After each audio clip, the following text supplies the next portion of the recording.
So let's do it.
Haleluya, Bapak Ibu yang dikasihi oleh Tuhan kita Yesus Kristus.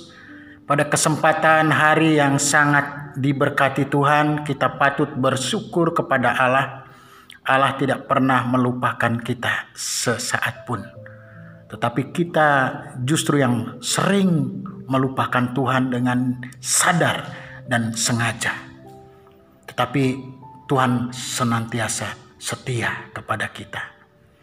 Pada pagi hari ini, mari saya mengajak setiap jemaat Tuhan, Bapak Ibu anak muda, umat Tuhan dimanapun kita akan bersama-sama mendengarkan firman Tuhan. Dan sebelum kita masuk di dalam pembacaan Alkitab, kita akan berdoa dulu supaya Roh Kudus memimpin kehidupan kita, memberikan pencerahan, penerangan, sehingga kita bisa mendapatkan berkat melalui pemberitaan firman Tuhan hari ini. Mari kita berdoa. Allah Bapa di dalam sorga, Allah kami yang hidup, Allah yang kami sembah di dalam nama Tuhan Yesus Kristus, Allah kami juru selamat kami. Engkau Mesias, Engkau Kristus anak Daud, anak Allah. Engkau yang empunya firman Bapa. Kami minta Roh Kudus mengurapi firman ini, memberkati firman ini, dan memberkati hamba-Mu, sehingga setiap firman itu boleh memberkati setiap kami umat Allah, dimanapun kami mendengarnya Bapa. Biarlah Roh Kudus berkarya atas kehidupan kami. Engkau yang mengendalikan situasi keadaan ini. Terlebih juga Engkau yang menguasai seluruh keadaan hidup kami Bapa. Terima kasih Tuhan, silakan Kau berbicara. Kami siap mendengarkannya dan kami menyambutnya dengan iman. Dan Roh Kudus menolong kami untuk kami bisa mempraktikkan dalam kehidupan kami sehari-hari. Haleluya. Amin. Bapak Ibu yang dikasihi oleh Tuhan Yesus Kristus, renungan kita yang ke-22 dengan judul Mengingat Kebaikan Tuhan atau Tidak Melupakan Kasih Karunia Allah. Ada dua gejala kejiwaan manusia yang dapat menghinggapi setiap orang tanpa memandang latar belakang apapun, termasuk kita juga, Bapak, Ibu, dan saya. Nah, apa kedua gejala kejiwaan tersebut? Yang pertama itu gejala amnesia. Ialah sebuah keadaan atau kondisi hidup manusia di mana manusia mengalami gangguan daya ingat, gangguan pikiran, hingga berdampak terhadap kehidupan rohani, spiritual, mental, dan emosional. Contoh dalam gejala amnesia bahwa manusia ada banyak menghadapi tantangan, pergumulan, penderitaan, kesusahan, kesulitan, tetapi tanpa ditangani dengan serius, tanpa diselesaikan, tanpa dicari jalan keluarnya, solusinya. Tetapi masalah itu dibiarkannya bertumpuk-tumpuk dan bertumpuk-tumpuk, sehingga itu akan menghimpit hidupnya. Pikiran hatinya, perasaannya dikendalikan oleh setiap persoalan tersebut.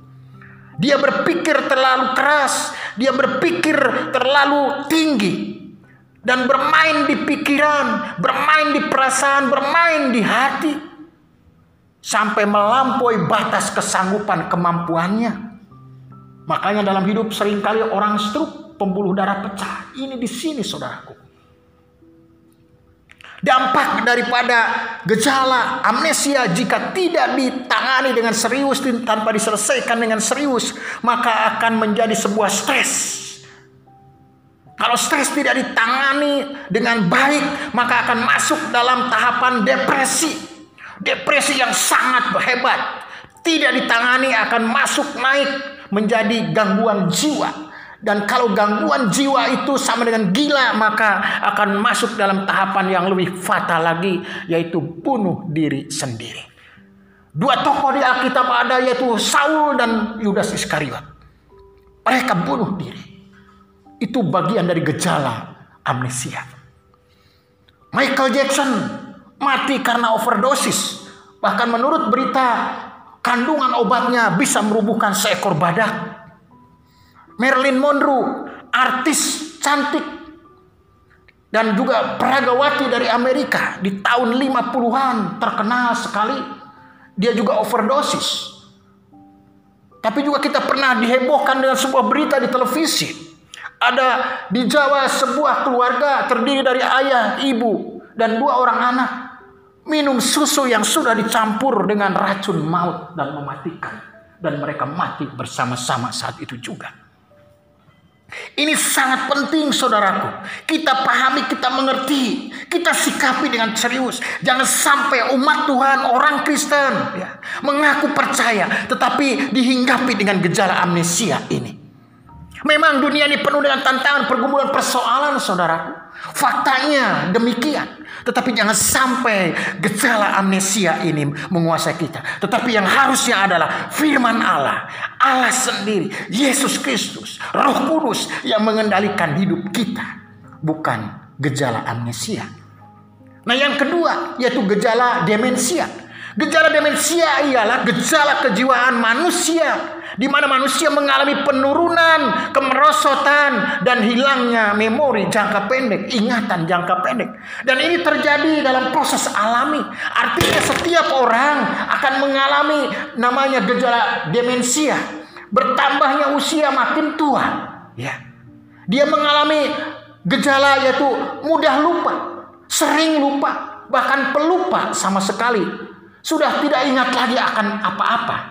Lupa dengan dirinya sendiri, lupa dengan saudara-saudaranya, lingkungan sekitarnya, lupa dengan lingkungan masyarakat sekitar. Ada sebuah cerita, mungkin ini cerita ini sering kali kita dengar. Ada seorang pergi dari rumah tanpa diketahui oleh anggota keluarganya yang lain. Dia pergi tanpa tujuan yang pasti dan tidak bisa lagi kembali ke rumahnya. Karena apa? Sudah lupa, sudah pikun. Jadi pikun juga bagian daripada gejala demensia. Ada pikun dini, ada pikun permanen. Masih muda sudah banyak lupa. Dan ini saudaraku, ini juga kita berdoa kepada Tuhan, minta kesehatan secara tubuh jasmani, tapi juga minta kesehatan secara rohani, minta kesehatan di akal kita, supaya kita tetap sehat, fit, segar, produktif. Memang Alkitab mencatat bahwa umur usia manusia 70 tahun, lebih dari 70 tahun, kebanggaannya ialah kesusahan dan penderitaan. Walaupun itu firman Tuhan demikian berkata, saudaraku, kita minta kepada Tuhan kesehatan. Amin. Minta kekuatan. Minta supaya pikiran kita tetap produktif. Ada sukacita, ada damai sejahtera. Haleluya. Mengapa saya sampaikan di dalam pendahuluan ini 2 gejala ini? Supaya saya, Bapak Ibu, dapat pemahaman yang baru. Dapat pencerahan. Dapat pengetahuan, wawasan. Supaya kita ini tidak sampai dihinggapi, dirasuk dengan gejala amnesia. Tapi juga kita harus siap-siap ke depan tentang kehadiran gejala demensia. Yaitu menurunnya, merosotnya, hilangnya daya ingat yang pendek, memori jangka pendek.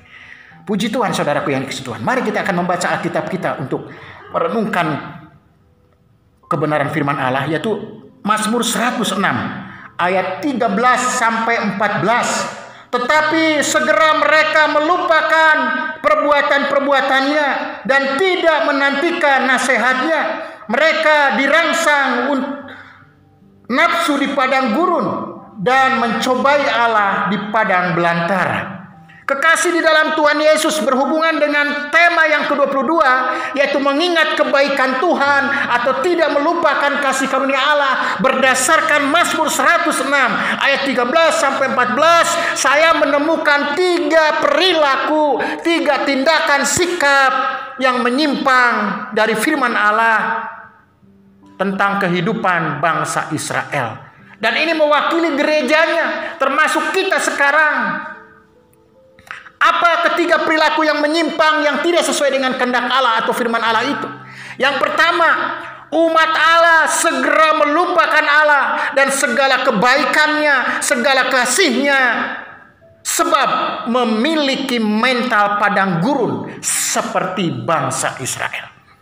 Saudaraku yang dikasihi oleh Tuhan, berbicara tentang mental padang gurun adalah menuju kepada sebuah watak atau karakter, di mana gejala kejiwaan mempengaruhi perilaku individu manusia.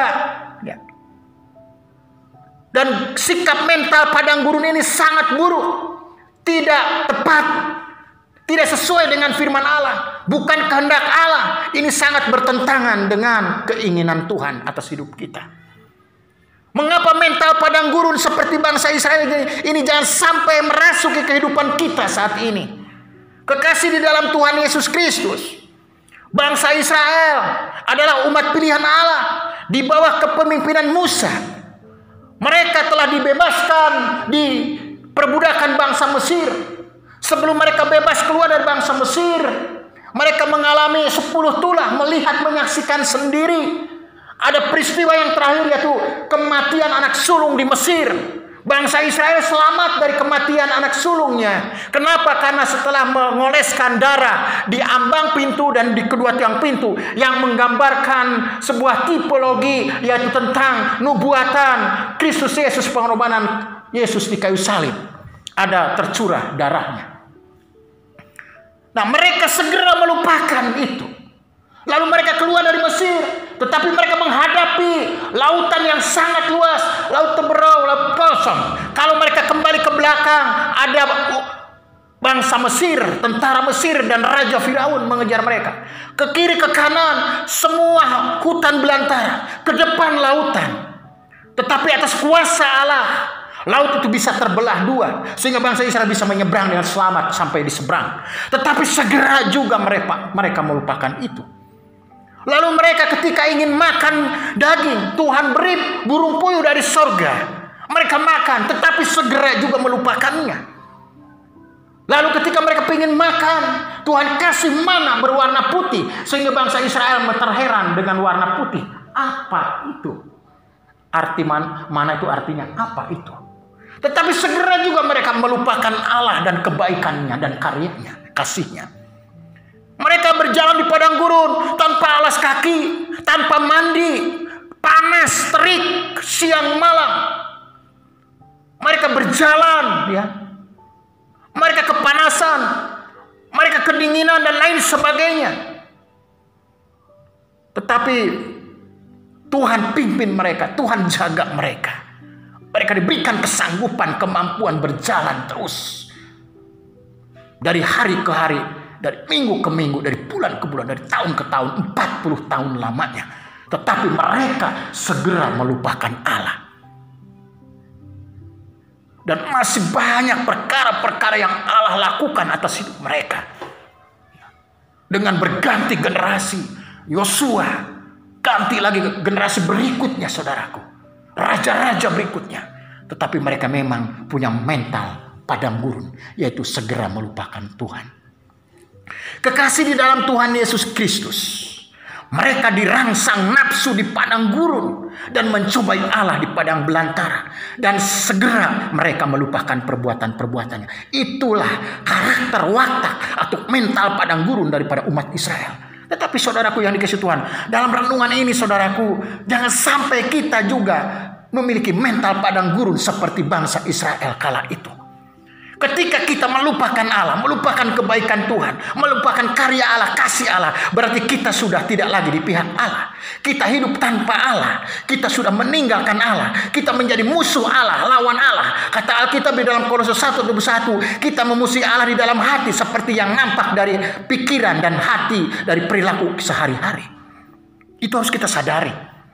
Kalau kita sudah meninggalkan Allah, melupakan kebaikan Allah, kasih Allah, berarti kita sudah menyangkali karya Allah, menolak Allah hadir di dalam hidup kita. Kita tidak lagi mengakui campur tangan Tuhan. Kita sudah meniadakan karya Allah di dalam hidup kita. Berarti hidup kita adalah hidup yang berjalan menurut pikiran kita, menurut cara kita.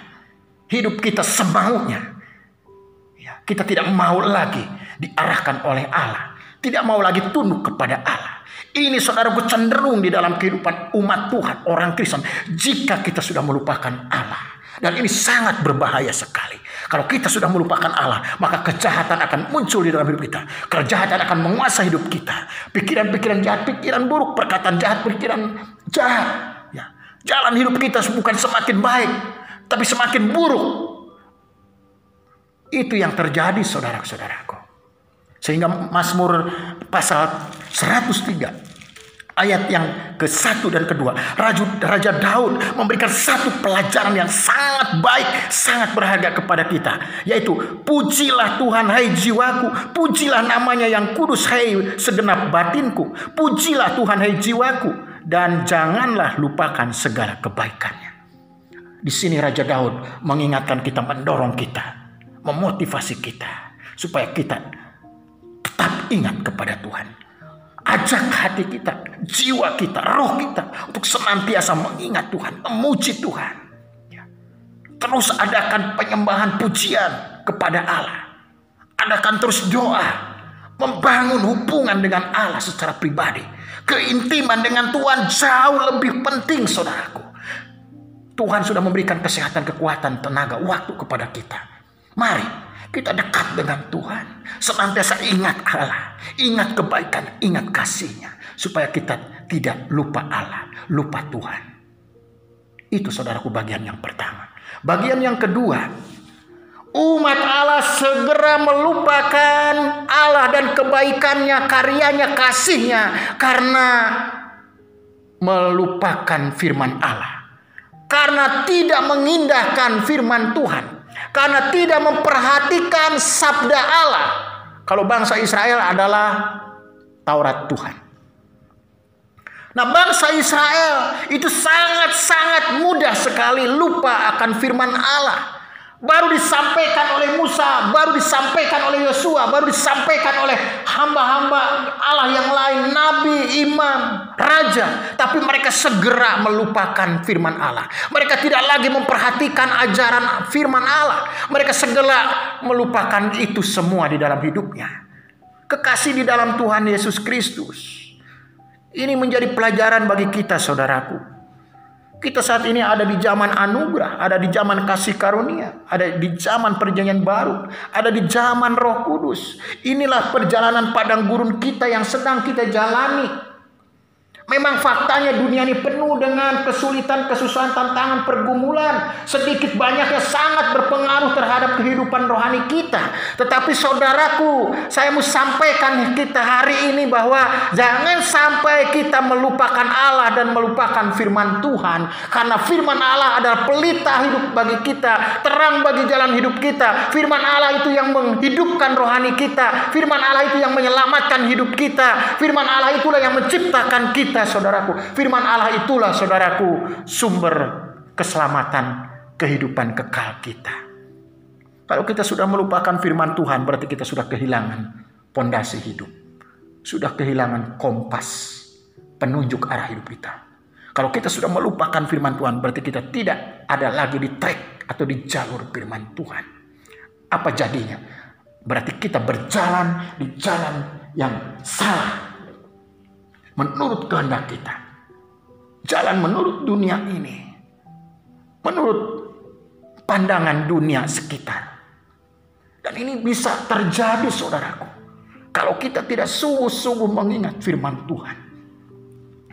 Sehingga di dalam kitab Ulangan, saudaraku, di dalam Ulangan pasal 4 ayat 9 sampai 10. Mari kita buka Alkitab kita. Tapi waspadalah dan berhati-hatilah supaya jangan engkau melupakan hal-hal yang dilihat oleh matamu sendiri itu, dan supaya jangan semuanya itu hilang dari ingatanmu seumur hidupmu. Beritahukanlah kepada anak-anakmu dan kepada cucu cicitmu semuanya itu, yaitu hari itu ketika engkau berdiri di hadapan Tuhan Allahmu di Horeb, waktu Tuhan berfirman kepadaku, suruhlah bangsa itu berkumpul kepadaku, maka aku akan memberi mereka mendengar segala perkataanku, sehingga mereka takut kepadaku selama mereka hidup di muka bumi, dan mengajarkan kedemikian kepada anak-anak mereka. Ini firman Tuhan yang disampaikan Musa kepada bangsa Israel. Jangan sampai lupa dengan firman. Ajarkan itu, ceritakan itu. Beritahukan itu kepada anak-anak, kepada cicit, kepada cucu-cucu selanjutnya. Artinya kepada generasi, terus ke generasi berikutnya. Supaya apa? Supaya kehidupan umat Allah senantiasa di dalam firman. Kekasih di dalam Tuhan Yesus Kristus, kita harus senantiasa di dalam persekutuan dengan firman Allah. Lakukan setia dengan membaca Alkitab. Merenungkan firman itu sangat penting. Ya. Jangan sampai kita sibuk terus dengan urusan-urusan dunia.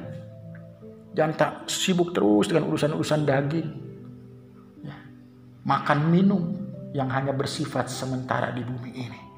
Tetapi perhatikan firman ini. Kita harus terus berdasar kepada firman Tuhan. Membaca Alkitab itu kebutuhan, saudaraku. Untuk pemenuhan kebutuhan rohani kita. Ketetapan firman Tuhan, perintah firman Allah itu yang sangat penting. Yang akan menuntun setiap kita kepada jalan kehidupan, jalan kebenaran. Kekasih di dalam Tuhan Yesus, yang ketiga, umat Tuhan segera melupakan Allah dan setiap kebaikannya, karyanya, kasihnya, karena terbawa arus dunia ini. Kekasih di dalam Tuhan Yesus Kristus, bangsa Israel ketika dalam perjalanan di padang gurun bersungut-sungut, marah kepada Musa, berontak kepada Musa. Mereka melawan Musa. Mereka berkata, mengapa engkau bawa aku ke dalam kesusahan seperti ini? Kami lapar, kami haus, kami panas, ya. Kami menderita. Lebih baik saya kembali ke Mesir. Di sana kami bisa makan minum enak, bisa tidur enak. Itulah mental padang gurun. Nyaman dengan kedagingan di dalam dosa. Ya. Mereka lupa. Mereka tidak sadar kalau Allah sedang membentuk mereka. Allah sedang membuat sebuah perencanaan yang sangat indah lewat kehidupan di padang gurun. Ketika mereka minta makan yang daging, dikasih oleh Allah burung puyuh. Ketika mereka ingin makan roti, mereka kasih mana oleh Allah. Bangsa Israel hidup di antara bangsa-bangsa lain. Ya. Mereka melihat keadaan sekitar bangsa lain yang tidak mengenal Allah. Mereka memiliki raja pemimpin yang hebat, yang kuat. Mereka punya penyembahan kepada para dewa, para Baal. Tetapi mereka tidak bisa melihat Allahnya. Allah mereka tidak kelihatan. Lalu mereka menuntut supaya dibuatkan patung lembu emas. Dan mereka mewujudkannya. Lalu mereka juga minta raja. Dan Samuel sebagai nabi mengizinkannya. Raja pertama Saul, raja kedua Salomo, dan raja ketiga yang kedua Daud. Tetapi apa akibatnya, saudaraku? Dari raja pertama, raja kedua, raja ketiga, semuanya mengalami kejatuhan. Saul selalu ada peperangan, Daud selalu ada peperangan, tetapi Salomo damai, tetapi kejatuhannya dosa, yaitu dosa seksual. memiliki banyak istri, dan istri-istrinya membawanya kepada penyembahan berhala. Artinya apa? Bangsa Israel terpengaruh dengan keadaan sekitar, pengaruh gaya hidup bangsa di sekitarnya. Nah, ini seringkali juga saudaraku menghinggapi kita. Kita ada di tengah-tengah dunia yang tidak bersahabat. Di tengah-tengah dunia yang penuh dengan berbagai kejahatan, menawarkan berbagai keindahan, kenikmatan, hedonisme, materialisme, konsumerisme. Dan disinilah saudaraku kita diperhadapkan secara serius dengan dunia ini. Ini sangat berhubungan erat dengan keimanan kita, kerohanian kita. Apakah kita akan tetap teguh di dalam Tuhan? Kita akan ingat terus kepada Allah. Kita akan tetap memperhatikan atau mengindahkan firman Allah. Apakah kita akan tetap taat kepada firman Allah, setia kepada firman Tuhan? Ini yang menjadi sorotan kita, saudaraku. Makanya Rasul Paulus kepada jemaat di Roma pasal 12 ayat 2 dikatakan, janganlah kamu menjadi serupa dengan dunia ini, tetapi berubahlah budimu, pembaharuan budi, perubahan akal, pikiran, roh. Jadi jangan menjadi serupa dengan dunia ini. Karena kita ini beda. Memang kita ini beda, saudaraku. Walaupun ada di tengah-tengah dunia, kita beda. Kita berasal dari atas, kita berasal dari surga. Kita anak-anak Tuhan. Memang kita di tempatan Allah. Seperti domba di tengah-tengah serigala. Bahkan serigalanya bisa berbulu domba, menyamar. Sehingga banyak orang Kristen tergoda, terpengaruh, terbawa dengan arus. Dan orang Kristen, orang percaya, kalau mengatakan dia orang percaya, tetapi terbawa arus dunia, berarti sama dengan ikan mati.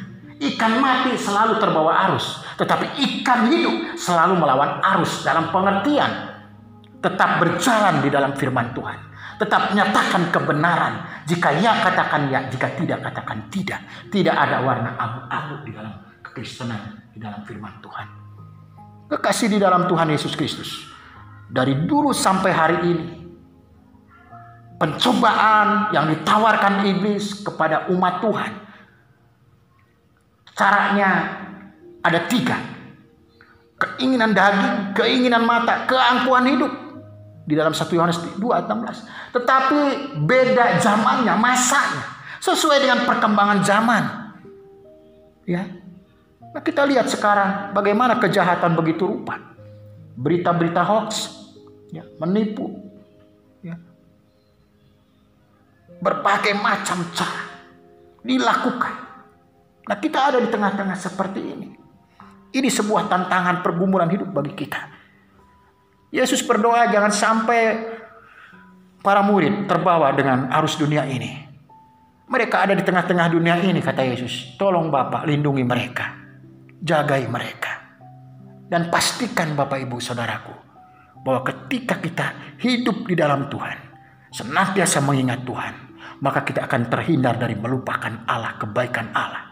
Kalau kita sungguh-sungguh hidup di dalam firman Allah, senantiasa mengandalkan firman, maka kita akan terhindar dari melupakan firman Allah. Kita akan tetap memperhatikan firman Tuhan. Kita akan mengindahkan firman Allah. Kenapa? Karena Roh Kudus ada di dalam kehidupan kita. Ini renungan kita hari ini. Mari saudara-saudaraku yang dikasihi oleh Tuhan, kita tetap setia kepada Allah. Mengingat Allah, mengingat kebaikan Allah, mengingat kasih Allah, mengingat firman Tuhan. Saling mengingatkan, saling mendorong di antara keluarga kita bersama-sama. Mari kita berdoa. Bapa di surga, terima kasih untuk renungan firman Tuhan hari ini. Firman yang membaharui hidup kami. Kami dikuatkan, kami diteguhkan, kami diingatkan, kami dimotivasi supaya kami tetap ingat kepada Allah, ingat kebaikan Allah, ingat kasih Allah, ingat firman Tuhan, supaya hidup kami sungguh-sungguh berkenan di hadapan-Mu. Di dalam nama Tuhan Yesus kami sudah berdoa bersyukur. Haleluya. Amin. Bless the Lord, oh my soul, oh my soul, worship His holy name, sing like never before, oh my soul, I worship Your holy name. The the sun comes up, it's a new day dawn. It's time to sing your song.